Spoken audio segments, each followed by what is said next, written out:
আসসালামু আলাইকুম। এই ভিডিওটি করার অতি দুঃখের বিনিময় ভিডিওটি করলাম। করতে বাধ্য হলাম অতি দুঃখের বিনিময়। ভিডিওটিতে দেখুন, দয়া করে একটু লাইভ শেয়ার করুন।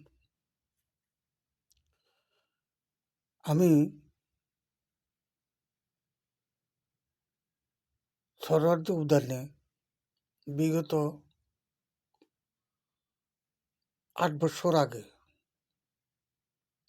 সরোয়ার্দী উদ্যানে আমি আমার জাতীয় পরিচয়পত্র আইডি কার্ডটা হারাই ফেলছিলাম। হারাবার পরে আমি এই থানায় যেয়ে জিডি করলাম। জিডি করার পরে আইসা জিডির কাগজ দিয়ে দীঘিনালা, খাগড়াছড়ি দীঘিনালায়, মাটিরাঙ্গায় সমস্ত জায়গায় নির্বাচন অফিসে মেম্বার, চেয়ারম্যান, দলীয় নেতৃবৃন্দ সবার কাছের থেকে আমি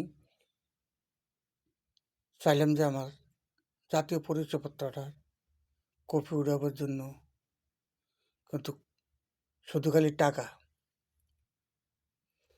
এই বিগত ৮ বছরে ৪ হতে ৫,০০০ টাকা আমার খরচ গেছে, কিন্তু আজ দিবে, কাল দিবে, অমুক দিবে, সমুক দিবে, এটা লাগবে, ওইটা লাগবে, বহু কাহিনী করে সময়টা নষ্ট করলো, আমাকে দিল না। লাস্টে আমি পেলাম যে কোথায়,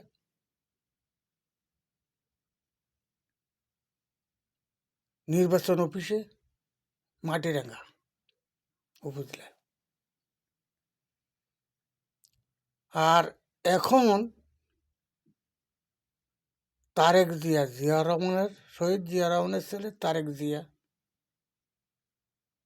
রাষ্ট্রে আসার সাথে সাথে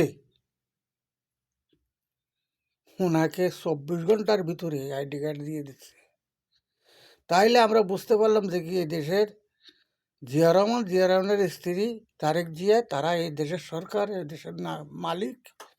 হাসিনা এবং বঙ্গবন্ধু এই দেশের মালিক, সরকারি কর্মচারী এই দেশের মালিক। আমরা হইলাম ব্যবসার একটা পণ্য। আমরা এই দেশের বারাটি, আমরা এই দেশের বারাটি উদ্বাস্ত।